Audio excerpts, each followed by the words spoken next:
everybody. How's it going? Well, I hope everybody's ready for story time because we're going to be learning about the Alt Right today. Gather around, boys and girls. It's time to learn. Basically, what I wanted to do is just put this article that I wrote a week or two ago into a video format for those people who are more of a visual / auditory kind of learner and might not be too keen on reading. So, I feel that this message is extremely important to get out because I'm finally seeing what the alt-right is really about. There are many different layers to the agenda, but I feel like I finally have a good grasp on the agenda at large. So, I want to read to you a little bit from the article and just comment in between, and also I will be showing some screenshots and some images and things to go along with this to paint a better picture for you all. Alright, first of all I want to start off this video with a nice little heartwarming quote from my favorite manlet midget, Happa. I highly doubt that guy's actually white. He looks half Asian / Down syndrome, but anyways, Andrew Anglin. Ready? Here we go. Your worst enemy is not the Jews. It's not the Jews, white man, but your own females. Andrew Anglin, publisher of the #1 alt-right website. Okay, so just let's remember that, guys. Women equal Jews. I've even heard people using the term vaginal Jew to refer to women. It's just so gay. Recently, Russia Today released this ridiculous article based on no evidence whatsoever, reporting that allegedly white women are not only having sex with the men in the Calais jungle, but they're also raping poor little brown boys. Those evil white women going around raping those little Muslim boys. Ugh, they're such skanks. I mean, I really trust Russia Today for honest journalism. I mean, it's not weird or anything that Russia has its own broadcasting network in America. Is there an America TV news network in Russia? No. Unfortunately, I know a large amount of the alt-right and even people that call themselves National Socialists, which they clearly aren't if they hate women so much, but they'll say things like, see, there you go, guys, proof that white women are dirty whores, and we should just not even lift a finger to help them because they are literally going out there. Not only are they asking to be raped, they're raping boys. This is just so ridiculous. I mean, there you go. There's their justification for sitting on mom's couch in the basement eating Cheetos and playing Call of Duty all day. And sitting there being like, no, feminist, I'm gonna go to the Philippines to get prostitutes because I'm a friggin' loser. There you go. There's their scientific proof from Russia Today. So, this brings me to my next point. I'm finally starting to see the real purpose of the alt-right, okay? So Richard Spencer is married to a Eurasian woman who goes by the name of Nina Byzantina, who really reminds me of the Ice Queen. I don't know if it was the Ice Queen, but this evil wicked witch from, what was it? Snow White or something? Very similar eyebrow shape. Okay, so yeah, they're apparently married and they have this baby that's been a baby for about 3 years now, that no one's ever seen or heard of. And obviously I'm not saying people should post pictures of their children, but I just highly doubt that guy has a baby. But yes, they are married. Is she his beard? Probably. But do I have proof for that? No. So let's just look at Miss Nina Byzantina, the Eurasian woman who's not even white. Let's see what she has to say. Okay, so Nina, let's look at this tweet here. You know, you could be legitimately critical of the early USSR without resorting to false Stalin killed a gazillion people arguments. Oh my god, I didn't know that was a lie. Now I know Nina Byzantina told me that Stalin didn't do nothing.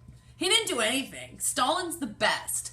Alright. I mean, are you serious? Does anybody have alarm bells going off why this non-white woman is married to Dickie Spencer, the new face of white nationalism? Ooh, scary. I'm shaking in my penny loafers. She goes, I'm Russian-born, unlike you. I'm not part of the West, nor do I want to be. Then go home. Why are you in this country? Oh, because you were probably a mail order bride. Okay, whatever. Then go home. She says, I'm not part of the West, nor do I want to be. I'm Eurasian. The great in-between. What? No, you're still a mongrel. It's not the great in-between. You're just a frickin' mongrel. She even loves to brag about her Turkish grandfather who looks like a Sephardic Jew, who clearly she favors his looks. She goes, oh, sorry, I'm sorry, he was Georgian. My Georgian great-grandfather, hashtag Orthodox priest. Is hashtag Orthodox a thing? And little tangent here, how is Orthodox Christianity and Orthodox Jewry any different? How is it any different, really? Hashtag Georgia, hashtag Russian, hashtag vintage. Vintage Sephardic Jew. Ew, he's so ugly. Now, this Nina Byzantina woman is responsible for translating all of Alexander Dugin's works into English. So, who is Alexander Dugin? Have any of you guys heard of this dude? Clearly according to the Alt Right and places like Radix Journal, or as I call it, Raw Dicks, because it's totally freaking gay. Countercurrents, Red Eyes, they seem to think, let's not forget the Trad Workers Party, traditional workers, because what, we're workers? Is that not communist? Okay, anyways, Alexander Dugin is the best ever, and he's so pro-white, and we should have him on our radio broadcast so we can learn about all the great things he has to offer. Oh wait, we forgot to mention that he's the founder of the National Bolshevik Party. No, I'm not kidding. He's literally the founder of the National Bolshevik Party.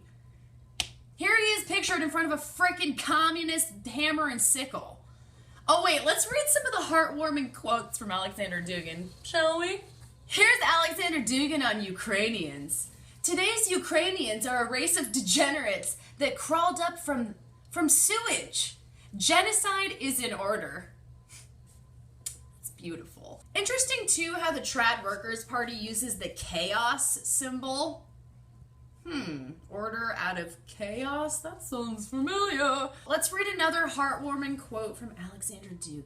I am a supporter of blacks. White civilization, their cultural values, false dehumanizing model of the world built by them did not pay off. Everything goes to the beginning of the anti-white pogroms on a planetary scale. Russia saved only by the fact that we are not pure white.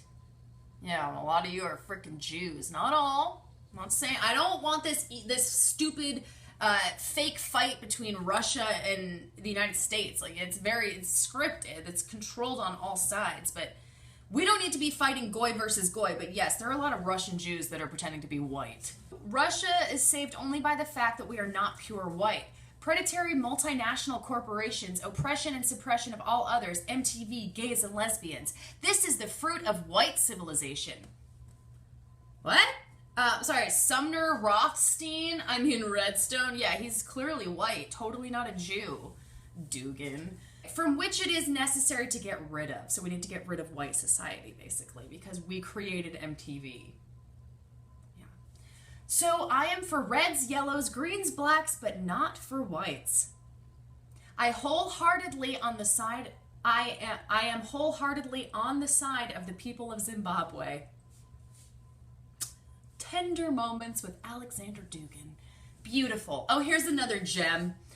An important aspect of the Eurasian worldview is an absolute denial of Western civilization. In the opinion of Eurasians, the West with its ideology of liberalism is an absolute evil. Oh. This guy's great. This guy's awesome. I'm so glad that all of the alt-right leadership endorses this guy because he's clearly on our side. Even though he's calling for the genocide of Ukrainians and white civilization, sounds like a good guy. We should, kind of like Trump.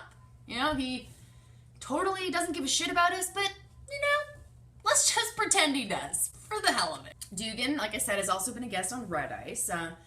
This brings me to Lana Lockteff, okay? And I know most people are going to be thinking, you're having a cat fight.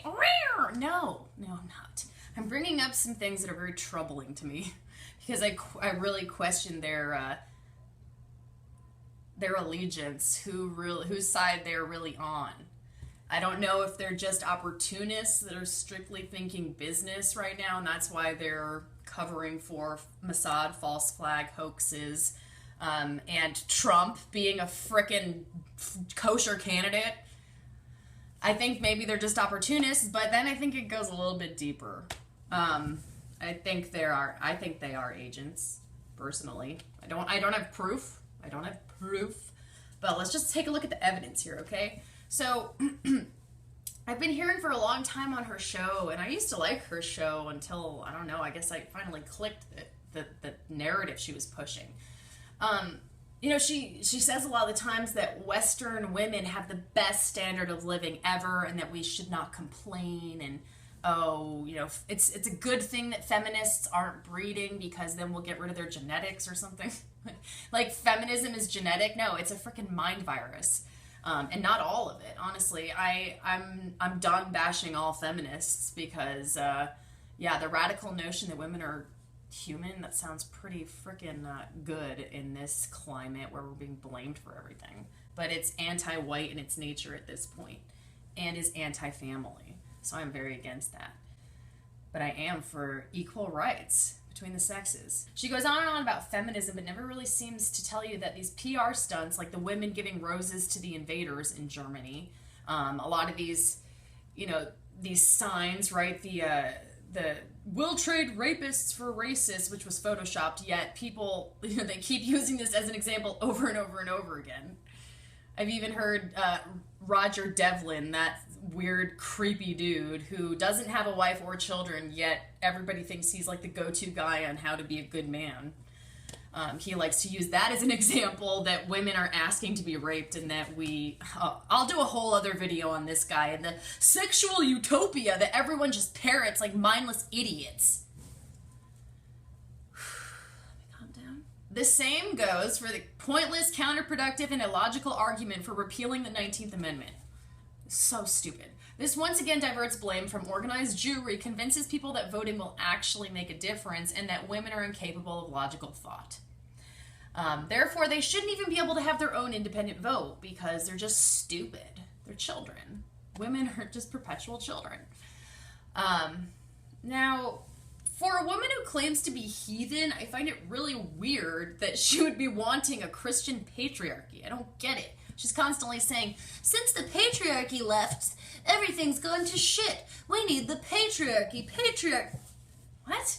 If you're a heathen, you would be for a meritocracy or for a cooperation of the sexes, while obviously embracing our femininity as women and masculinity as men. I just find that really strange. She had done a podcast with the faggot Greg Johnson, who, I need to do a video on this guy too. The kind of articles that this dude writes, he's basically trying to argue that homosexuality, faggotry, let's call it what it is, has been a part of European society for so long, and it's just wonderful. Get in the oven, Greggy. Grinder, Greggy. Get in the frickin' oven. No, you know what? Screw ovens. I want to throw you in a frickin' volcano. I'm just joking, but you should not be allowed around children. In this show that they did together, they were talking about how Sinead McCarthy is a feminist because she says that when men get together as just men, that it's gay, and only feminists would say that.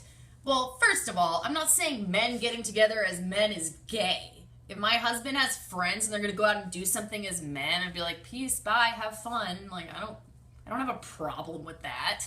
But when it's a large majority of faggots that are sitting there lecturing young, impressionable men on how to be a man, and how they're saying things that women pollute the space, that we suck, you might as well just go gay.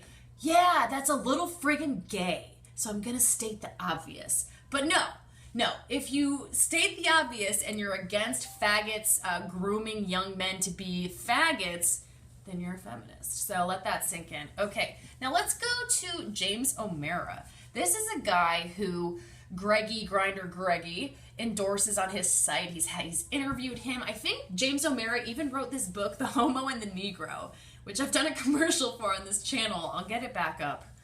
It's one of the many videos that was showed. Basically, that book was arguing, like, which one would you prefer, the homo or the Negro?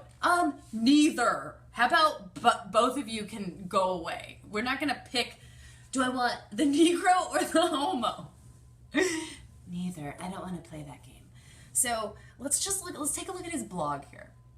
Pitiless hordes of adolescent warriors in rainbow thongs. Where the wild boys are. So we have an adult man interviewing this guy. And Greg Johnson's even interviewed a white nationalist brony. They apparently exist. Now here's James J. O'Mara getting tied up and spanked by Madame Cole de Chade. The caption, Madame Cole de Chade whips my ass. These people are awesome. I like them. I trust them, and I think they are healthy. Their sexuality is being expressed in the most healthy and noble way. Not for procreation, no, for disgusting stuff. We have a homosexual man pushing for pitiless hordes of adolescent, I repeat, adolescent boys in rainbow thongs. Oh, sorry, adolescent warriors. A little pederast, a little bit. So, but according to Milo, whatever the hell his name is, who just recently was in a bathtub with a bunch of pig blood. It was probably Goyim children blood, but whatever. It was art, though. It was art. They told me that, so it was art. He says that adolescent boys having sex with older men, well, being raped, technically, because statutorily that would be rape, I guess, depending on the age, that is normal. It's a coming-of-age event. It's embracing them into a world of love and understanding and tolerance. No, that is child abuse. And sodomy should be freaking outlawed anyways, in my opinion. If you wanna go screw someone in the ass, go to Faggot Island, okay? I'm not saying to round you up and kill you all, but get the hell out of our society. Go somewhere else. You're like a disease that has to infect everybody else. I'm not for torturing you. I'm not for taking away your freedom to do each other in the butt. But when you cross the line and you start abusing children, you need to fucking go. As I stated earlier, at the National Policy Institute, where Tila Tequila, the pro-white Aryan goddess, is going to be speaking, we had Jack Donovan, who has been featured in some of the cringe compilations. I guess he went by the name of Jack Mailbranch back then, which sounds like a completely fake name. Male branch, like, oh. He was lecturing people about masculinity. This is the guy that wrote the book Androphilia, and has been quoted as saying, you know, I fuck guys with daddy issues. He said, I'm pulling prime ass from a dude with daddy issues right now. Sounds like a really good guy to be lecturing our young men who are already traumatized and sexually confused because of all of the pornography that they're inundated with, and most of them were probably sexually traumatized and mutilated as boys, you know, through the circumcision ritual. They're gonna have some faggot sit there and lecture them about how women are toxic. This sounds like a great family event. This sounds like a one step forward towards a healthy civilization. And when I brought this up to Lana, I was still talking to her as somewhat friends. I'm like, have you seen this? How can you associate with these people? This is sick, Lana. We have to do something about this. And she just wrote it off like it was no big deal. That really, really got me really suspicious of her, or just kind of like, what? I thought you cared about white people. I thought you cared about children. I thought you cared about the future of our people, but I don't think she or her husband do at all. So here they are pictured together from National Policy Institute. Now, also, you know, according to Electra, I don't know if Lana's followed through with this. This is like the alt-right gossip hour, you guys. Which, by the way, you gotta check out. I'll link it in the description. You gotta check out Nat. He's my favorite Christian, and I don't like many of them. So you gotta check out his alt-right drama podcast or whatever. It's friggin' hilarious. You decide. You'll understand that reference after you listen to it. Otherwise, you'll probably just think I'm stupid. Lana Lockton is going to be having, get this, Electre, she goes by Electre. Her real name is Catherine Zatalovsky, which is a Jewish surname. It could also be Gentile, but why the hell is someone named Zatalovsky pretending to be a French nationalist? You're not French. Tell the truth. If you're Russian and you moved there, tell the truth. But I think you're a Russian Jew, and I think you're a Mason. I liked your little pose with your M on your hip like that. That was cool. Oh, she's a really great role model for young girls and women. Here she is being choked. I want my daughters seeing this as they grow up, because then they will know what it means to be a healthy woman. This was really weird too. Someone had written an article about Lana's connections to her family. I didn't even know anything about this, and when they brought it up to me, I thought, oh, that was kind of interesting. I looked into it a little bit more myself.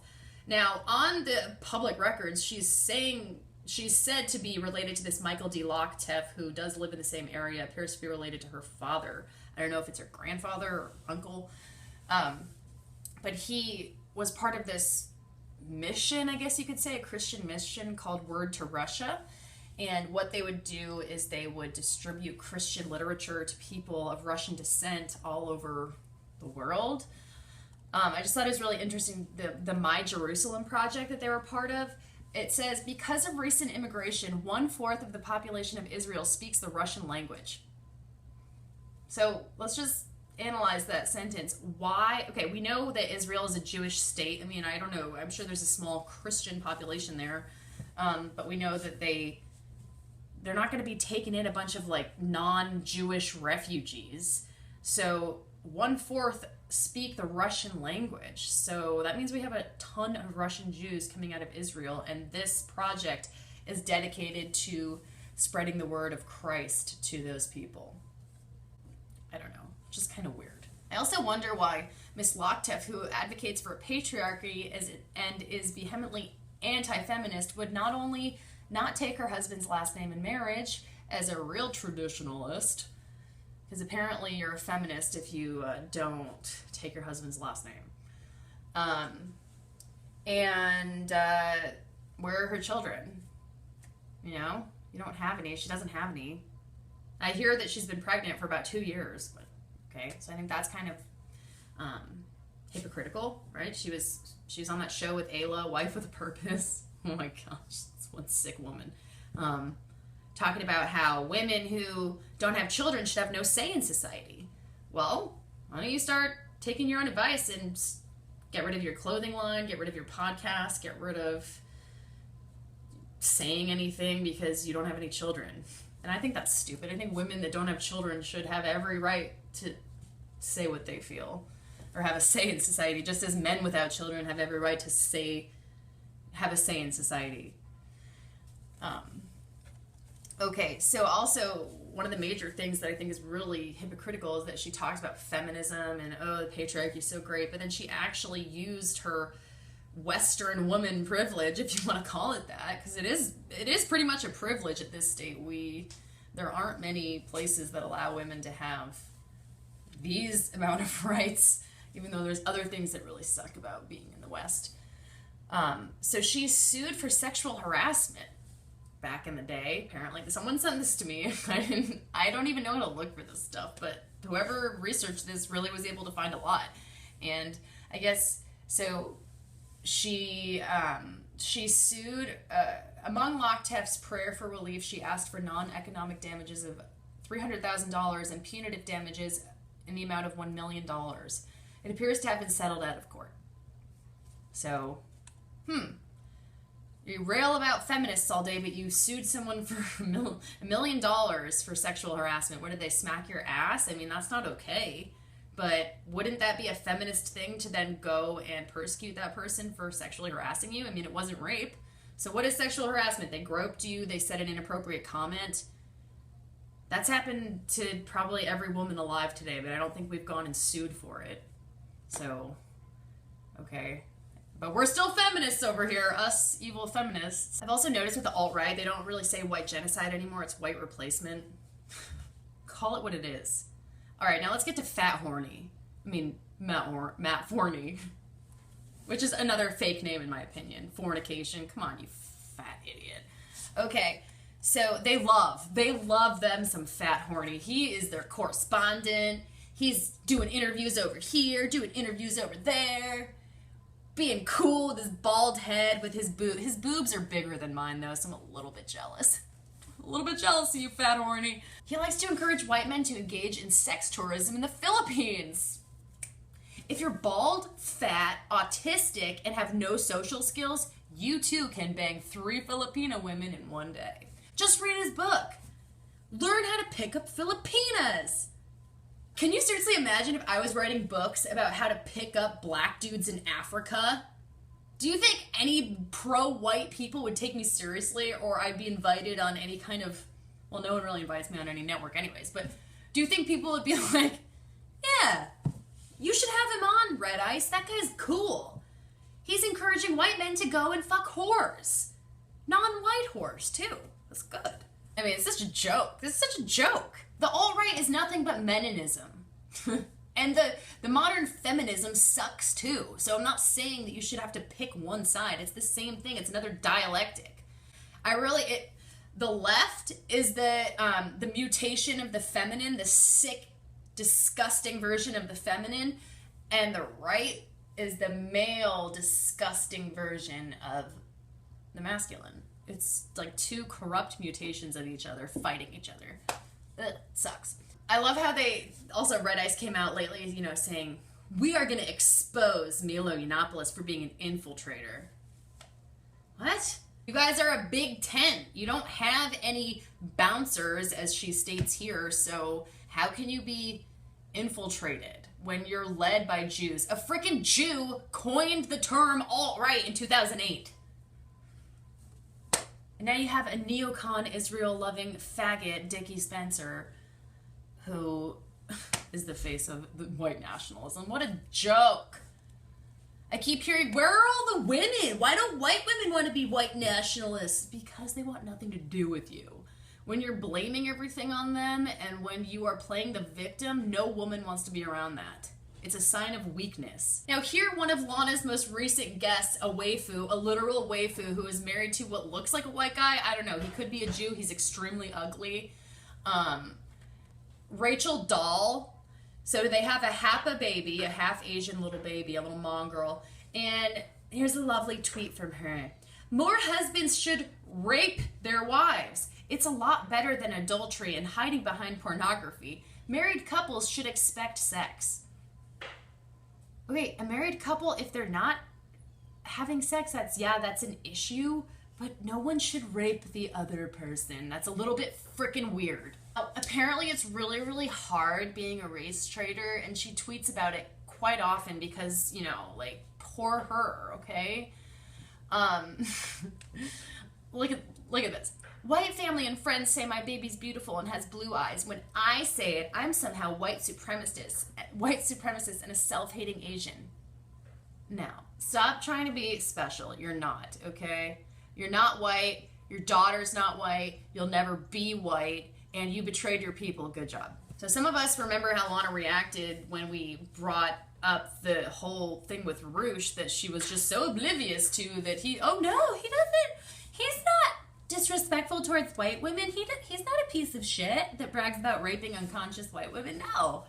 He just writes books about his sexual exploits. That's okay.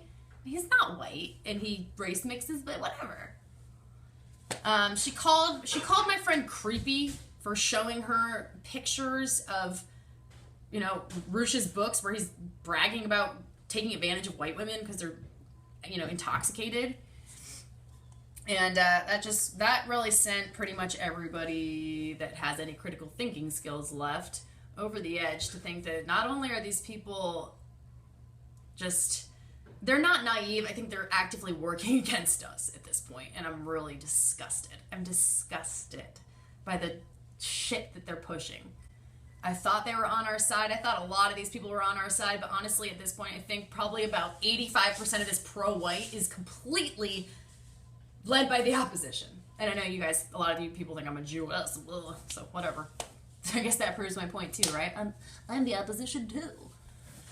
So, to end this here, the alt-right and its agents, they're not leaders, are nothing more than a Jewish created, controlled, and perpetuated controlled opposition movement designed to destabilize the West, create tension between Western men and women, push faggotry and degeneracy, deflect blame from the Jew, justify mass rapes of Western women, and rope whites back into the dead-end, Jewish-controlled party politics. So if you still can't put two and two together at this point, I want nothing to do with you, because if you think that you're doing the right thing because you're on the alt right, you're just pushing the Overton window, you're actively working against my people, and I want nothing to do with you. So, that's it for now.